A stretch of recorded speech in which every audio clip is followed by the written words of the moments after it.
नमस्कार। आज हम बात करने वाले हैं मैथ्स के उस चैप्टर की जो बिजनेस से लेकर हमारे सारे कॉम्पिटिटिव एग्जाम्स तक हर जगह काम आता है। जी हाँ, प्रॉफिट ऑन लॉस। कई बार इसके सवाल देखने में तो बहुत आसान लगते हैं, लेकिन एग्जाम में हमारा कीमती टाइम और नंबर दोनों ले जाते हैं। पर फिक्र नहीं, आज हम इसे बिल्कुल बेसिक से समझेंगे और वो ट्रिक्स भी सीखेंगे जो आपको बाकियों से एक कदम आगे कर देंगी। सर, प्रॉफिट लॉस में मुझे हमेशा एक कंफ्यूजन होता है। ये कॉस्ट प्राइस, सेलिंग प्राइस और मार्क्ड प्राइस, इन तीनों में आखिर फर्क क्या है? और सबसे बड़ी बात, हम प्रॉफिट परसेंट हमेशा कॉस्ट प्राइस पर ही क्यों निकालते हैं, सेलिंग प्राइस पर क्यों नहीं? अरे ये सवाल तो लगभग हर स्टूडेंट का है और आज हम इस कंफ्यूजन को जड़ से खत्म कर देंगे। देखो, हमारा गेम प्लान बिल्कुल सिंपल है। पहले हम इन बेसिक टर्म्स का असली मतलब समझेंगे, फिर इनके फॉर्मूले देखेंगे और फिर वो जबरदस्त शॉर्टकट ट्रिक्स सीखेंगे जिनसे एग्जाम में सेकंड्स में आंसर आता है। हम कुछ असली एग्जाम लेवल एमसीक्यूज भी सॉल्व करेंगे, सब कुछ फटाफट रिवाइज करेंगे और आखिर में इस चैप्टर को मास्टर करने की स्ट्रैटेजी पर बात करेंगे। तो शुरू करें। तो किसी भी बड़ी इमारत के लिए ना उसकी नींव मजबूत होनी चाहिए। तो चलिए, मुश्किल सवालों पर छलांग लगाने से पहले प्रॉफिट एंड लॉस की इस नींव को एकदम पक्का कर लेते हैं। सबसे पहले आता है क्रय मूल्य यानी कॉस्ट प्राइस, जिसे हम सीपी कहेंगे। सिंपल भाषा में ये वो कीमत है जो किसी चीज को खरीदने में आपकी जेब से लगी है, आपका इनिशियल इन्वेस्टमेंट। प्रॉफिट हो या लॉस, पूरी कहानी इसी सीपी से शुरू होती है। इसके बाद है विक्रय मूल्य यानी सेलिंग प्राइस या एसपी। ये वो पैसा है जो कस्टमर से आपकी जेब में आता है। अब सीधा सा हिसाब है, अगर एसपी आपके सीपी से ज्यादा है तो आपको प्रॉफिट हुआ, और अगर एसपी सीपी से कम है तो नुकसान। सिंपल। सर, एक मिनट, तो फिर ये अंकित मूल्य या मार्क्ड प्राइस जिसे एमपी कहते हैं, ये क्या चीज है? ये कहाँ से आ गया? बहुत अच्छा सवाल। आप जब भी कोई सामान खरीदने जाते हैं तो उस पर एक प्राइस टैग लगा होता है ना, जिसे हम एमआरपी भी कहते हैं। बस वही है अंकित मूल्य या एमपी। दुकानदार जो भी डिस्काउंट या छूट देता है वो हमेशा इसी टैग वाले प्राइस पर देता है, अपनी लागत यानी सीपी पर नहीं। तो कुल मिला के बात इतनी सी है, अगर सेलिंग प्राइस ज्यादा है तो प्रॉफिट, और अगर कॉस्ट प्राइस ज्यादा है तो लॉस। सारा खेल इसी बैलेंस का है। तो चलिए, इन चारों को एक बार इस टेबल में देख लेते हैं ताकि कोई भी कंफ्यूजन बाकी ना रहे। इसे आप एक रेफरेंस पॉइंट की तरह याद रख सकते हैं। और हाँ, आपके उस पहले सवाल का जवाब कि हम प्रॉफिट परसेंट हमेशा कॉस्ट प्राइस पर ही क्यों निकालते हैं, क्योंकि फायदा या नुकसान हमेशा आपकी शुरुआती लागत पर ही तो देखा जाता है। आपने जो पैसा लगाया है, आपको रिटर्न भी तो उसी पर कैलकुलेट करना होगा ना। इसीलिए बेस हमेशा कॉस्ट प्राइस यानी सीपी ही रहता है।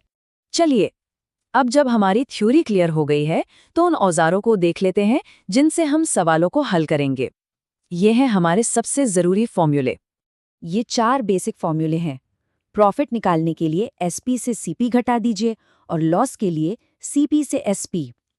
लेकिन ध्यान दीजिए, सबसे ज़रूरी बात जिसे आप स्टार मार्क कर लीजिए, प्रॉफिट परसेंट हो या लॉस परसेंट, नीचे डिनोमिनेटर में हमेशा और हमेशा सीपी ही आएगा। स्टूडेंट्स अक्सर जल्दी में एसपी से डिवाइड कर देते हैं। ये गलती आपको बिल्कुल नहीं करनी है। ठीक है सर, फॉर्मूले तो समझ आ गए। चलिए एक सिंपल से उदाहरण से इसको लगा कर देखते हैं। मान लीजिए एक दुकानदार ने एक पेन 50 रुपए में खरीदा और उसे 60 रुपए में बेच दिया, तो उसका प्रॉफिट परसेंट कितना हुआ? बिल्कुल, चलिए इसे स्टेप बाय स्टेप सॉल्व करते हैं। स्टेप 1, प्रॉफिट निकालिए। एसपी माइनस सीपी यानी 60 माइनस 50 जो हुआ 10 रुपए। स्टेप 2, बेस क्या है हमारा? जैसा हमने सीखा, बेस हमेशा सीपी होता है यानी 50 रुपए। अब स्टेप 3, फॉर्मूला लगाइए। Profit divided by CP into 100, मतलब 10/50 गुणा 100। और जब आप इसे कैलकुलेट करेंगे तो जवाब आएगा 20%। इसका मतलब ये हुआ कि दुकानदार ने अपनी 50 रुपए की लागत पर 20% का मुनाफा कमाया। देखा, जब कॉन्सेप्ट्स क्लियर हों तो कितना आसान हो जाता है। बहुत अच्छे। अब आते हैं इस सेशन के सबसे पावरफुल हिस्से पर, टाइम सेविंग ट्रिक्स। क्योंकि एग्जाम में सवाल सॉल्व करना एक बात है और उसे बाकियों से तेज सॉल्व करना दूसरी। यही ट्रिक्स आपको सिलेक्शन में बढ़त दिलाएंगी। आपने ऐसे सवाल जरूर देखे होंगे, किसी चीज का दाम पहले X% बढ़ा, फिर Y% और बढ़ गया। इसे कहते हैं सक्सेसिव परसेंटेज चेंज। अगर दोनों बार प्रॉफिट हो तो नेट चेंज होगा X + Y + XY/100। लेकिन अगर एक बार प्रॉफिट हो और एक बार लॉस, तो बस y की जगह -y रख दीजिए। फॉर्मूला बन जाएगा x - y - xy/100। यहाँ प्लस माइनस का खेल ही सबसे इंपॉर्टेंट है। सर, एग्जाम में एक बहुत ही कंफ्यूजिंग सवाल आता है जहां दो अलग अलग चीजों को सेम सेलिंग प्राइस पर बेचा जाता है। एक पर x% का प्रॉफिट होता है और दूसरे पर उतने ही x% का लॉस। ऐसे केस में ओवरऑल क्या होता है? ये एक क्लासिक एग्जाम ट्रैप है और इसका एक गोल्डन रूल है। याद रखिए, ऐसी कंडीशन में ओवरऑल सौदे में हमेशा, मैं फिर से कह रहा हूं, हमेशा लॉस ही होता है और इस लॉस को निकालने का एक जबरदस्त शॉर्टकट है। और वो शॉर्टकट एक रामबाण इलाज है। ऐसे केस में हमेशा x² डिवाइडेड बाय 100% का लॉस होगा। बस इस छोटे से फॉर्मूले को अपने दिमाग में फिट कर लीजिए। जहां दूसरे लोग लंबा चौड़ा कैलकुलेशन करेंगे, आप 5 सेकंड में आंसर टिक करके आगे बढ़ जाएंगे। तो चलिए, अब तक जो भी कॉन्सेप्ट्स और ट्रिक्स हमने सीखी हैं, उन्हें असली एग्जाम के सवालों पर लगाकर देखते हैं। अब असली टेस्ट की बारी है। ठीक है सर, मैं सवाल पढ़ती हूँ।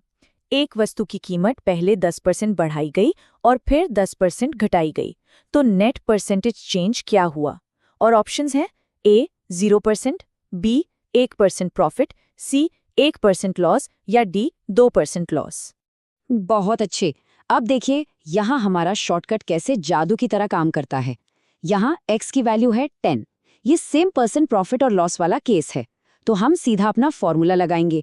लॉस परसेंट बराबर x² बाय 100, मतलब 10 का स्क्वायर जो होता है 100, उसे 100 से डिवाइड करेंगे। जवाब आया 1। और हमें ये तो पता ही है कि ऐसे केस में हमेशा लॉस होता है। तो हमारा सही जवाब है ऑप्शन C 1% की हानि। अगर आप इसे 100 मानकर ट्रेडिशनल तरीके से करते तो भी आंसर आता, लेकिन टाइम ज्यादा लगता। शॉर्टकट ने हमें सेकंड्स में सही जवाब दे दिया। यही तो हमें एग्जाम में चाहिए। शानदार। अब सोचिए, आप एग्जाम हॉल के ठीक बाहर हैं और रिवीजन के लिए सिर्फ 1 मिनट का टाइम है। चलिए, इस पूरे चैप्टर को उतने ही टाइम में फटाफट से रिवाइज करते हैं। ये है हमारे 4 गोल्डन रूल्स।